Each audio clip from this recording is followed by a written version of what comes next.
Assalamualaikum warahmatullahi wabarakatuh. Om Swastiastu, Namo Buddhaya, salam kebajikan, salam sejahtera untuk kita semua. Baiklah, saya akan memaparkan mengenai perencanaan bisnis atau business plan. Apa yang dimaksud dengan business plan alias perencanaan bisnis tersebut?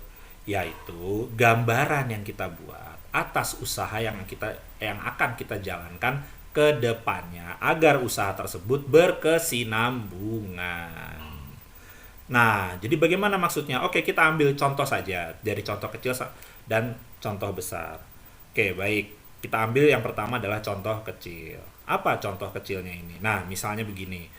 Eh, kita mau dagang makanan gorengan di pinggir jalan. Nah, ini kan contoh kecil. Apakah harus pakai perencanaan? Oh, harus. Jadi jangan dikira para pedagang gorengan di pinggir jalan itu tidak menggunakan perencanaan. Oh, mereka menggunakan perencanaan, hanya saja tidak mereka publikasi gitu ya. Nah, kalau ini mungkin kita secara akademis ya kita publikasi begitu ya. Jadi gini, ketika mereka akan melakukan usaha dagang gorengan di pinggir jalan itu, mereka sebetulnya juga sudah melakukan, katakanlah misalnya salah satunya survei pasar, potensi pasar gitu. Apa? Nah, namanya juga jualan gorengan di pinggir jalan, potensi pasarnya ya tidak jauh-jauh ya orang-orang yang hilir mudik di jalan tersebut, atau mungkin juga bisa jadi orang yang terjebak kemacetan, sudah mau sampai rumah tapi tanggung basah, tapi perut sudah kelaparan, pulang kerja ya sudahlah, mereka minggir sebentar, kemudian pesan gorengan itu untuk mengganjal perut sampai di rumah gitu. Nah, selain itu juga ada lagi misalnya orang yang baru turun dari bus, turun dari angkot, turun dari bajai dan lain-lain.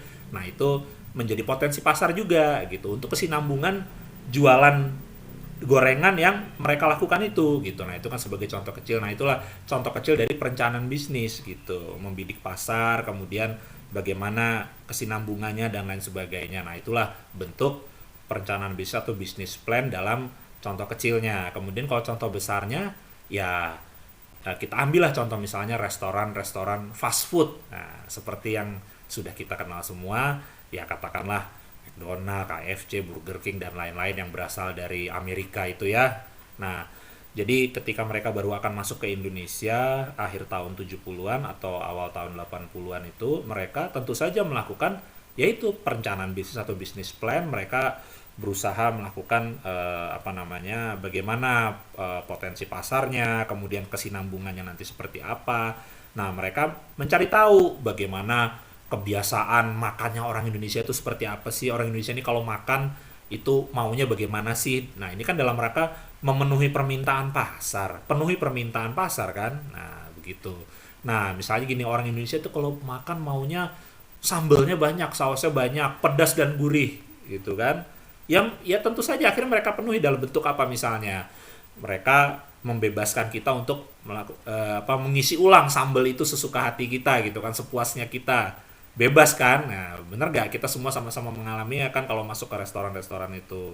Nah, itu yang terjadi di Indonesia, termasuk juga nasi. Nah, mereka menyediakan nasi karena mereka tahu kalau mereka tidak menyediakan nasi, ya mungkin kurang laku jadinya dan tidak berkesinambungan gitu kan. Kita semua tahu bahwa orang Indonesia kalau belum makan nasi namanya belum makan. Nah, gitu. Nah, di negara asalnya tentu saja tidak ada nasi gitu ya. Dan sambal yang dibebaskan kita mengisi ulangnya itu tidak ada di sana. Di sana beli makanan fast food itu tidak dapat saus, tidak dapat sambal gitu. Tidak ada di sana. Tapi mereka di sana membebaskan isi ulang, refill apa? Soft drink. Nah, kalau soft drink iya, tapi di sini tidak perlu itu. Orang Indonesia tidak butuh soft drink isi ulang, lebih butuh sambelnya bisa isi ulang. Nah, itu contoh bagaimana contoh besarnya gitu perusahaan multinasional dalam hal ini yang berbisnis di bidang fast food kuliner itu melakukan bisnis plan ketika mereka masuk ke suatu tempat yang asing begitu ya, yang budayanya, kebiasaan manusia, kebiasaan kulinernya berbeda sama sekali dengan negara asalnya si kuliner tersebut. Nah, oke. Nah, jadi itulah pemaparan saya mengenai bisnis plan atau perencanaan bisnis, pemaparan singkat saya. Sekian, terima kasih. Wassalamualaikum warahmatullahi wabarakatuh. Salam sejahtera bagi kita semua.